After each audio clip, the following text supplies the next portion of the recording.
প্রধান উপদেষ্টাকে বলে দিতে চাই, নোয়াখালীর মানুষকে খেপাবেন না। আমরা যদি একবার খেপে যাই, আপনার মস্তক ভেঙে ছুঁড়ে খাল খাল হয়ে যাবে। আমরা যদি সেই হাজারীবাগের জুতার কারখানার যে মালিক সমিতি রয়েছে, 80% লোক নোয়াখালীর, সেই নোয়াখালী হাজারীবাগের নোয়াখালীর লোকগুলো যদি কারখানা বন্ধ করে অবরোধ ঘোষণা করে, খালি পায়ে রাস্তায় হাঁটতে হবে, জুতায় পা দিয়ে রাস্তায় হাঁটতে পারবেন না।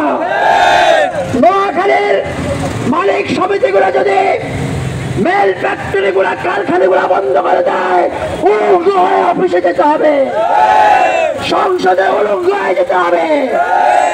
আমি কুমিল্লাবাসীকে বলে দিতে চাই,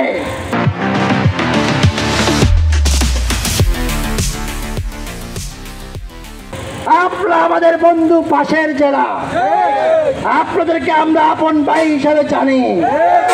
কুমিল্লাতে আমরা আপনাদের ওখানে নেমে চা নাস্তা খেয়ে আপনাদেরকে বড়লোক বানিয়েছি। যতটুকু পেট মোটা করেছেন, আমাদের টাকা খেয়ে পেট মোটা করেছেন।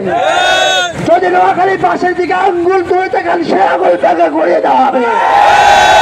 কুমিল্লাকে প্রস্তাব করে আর পায়খানা খানা বানিয়ে ছাড়িয়ে দেবো আমরা ইনশাআল্লাহ।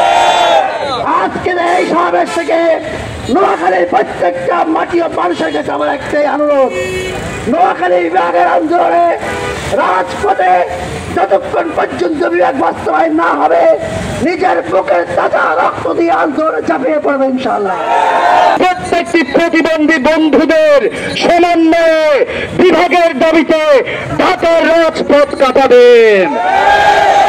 এই কথা শুনলে বৃহত্তর নোয়াখালী 1 কোটি মানুষ ঘরে থাকবে না। কুমিল্লার ভক্তি প্রতিম জেলা আমাদের কুমিল্লার বন্ধু কন্টেন্ট ক্রিয়েটর টিপু চৌধুরী আপনাকে বলতে চাই, আপনি কাল একটি সামাজিক গণমাধ্যমে বক্তব্য দিয়েছেন। সেই বক্তব্যে আমার প্রাণের জেলা গ্রেটার নোয়াখালীকে আপনি অপমান করেছেন। আপনি বলেছেন নোয়াখালী খালি, এখানে কিছু নাই। আপনাকে বলছি, যদি নোয়াখালীরা হাতিয়ার সেই নদীপথ বন্ধ করে দেয়, সারা বাংলাদেশ অচল হয়ে যাবে।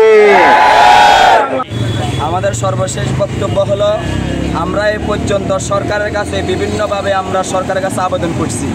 আমাদের আবেদন এখন পর্যন্ত সরকার গ্রহণ করতে ব্যর্থতা দেখাচ্ছে। আমরা সরকারকে এটা স্পষ্ট করতে চাই, এটা রুহুল আমিনের মাটি। এই মাটিতে কোনো বীর জন্ম হয়, এই মাটিতে কোনো ভীতি জন্ম হয় না। এই মাটির প্রতিটা মানুষ বীরের মতো চলে। অতএব যদি আমাদের বিভাগ নিয়ে কোনো তাল বাহানা চলে, আমাদেরকে বিভাগ না দিয়ে অন্য কাউকে বিভাগ দেয়, এই নোয়াখালীর মানুষেরা রাজপথ ছাড়বে না ইনশাআল্লাহ। আমরা গতকালকে দেখতে পেয়েছি, আমাদের একটা রোগিনী অ্যাম্বুলেন্স যখন কুমিল্লা থেকে নোয়াখালী আসার পথে কুমিল্লার সন্ত্রাস বাহিনীরা অ্যাম্বুলেন্স আক্রমণ করেছে।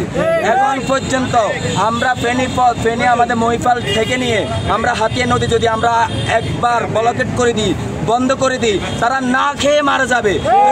আমরা নোয়াখালী মানুষ আজ পর্যন্ত আমরা সমস্ত খারাপ আচরণ করতে চাই না। আমরা চাই তারা আমাদের পার্শ্ববর্তী জেলার মানুষ, তারা আমাদের বন্ধু। আমরা বন্ধুত্ব রূপ দিয়ে সবাই একসাথে থাকতে চাই, কিন্তু তারা চাইতেছে আমাদেরকে শত্রু হিসাবে।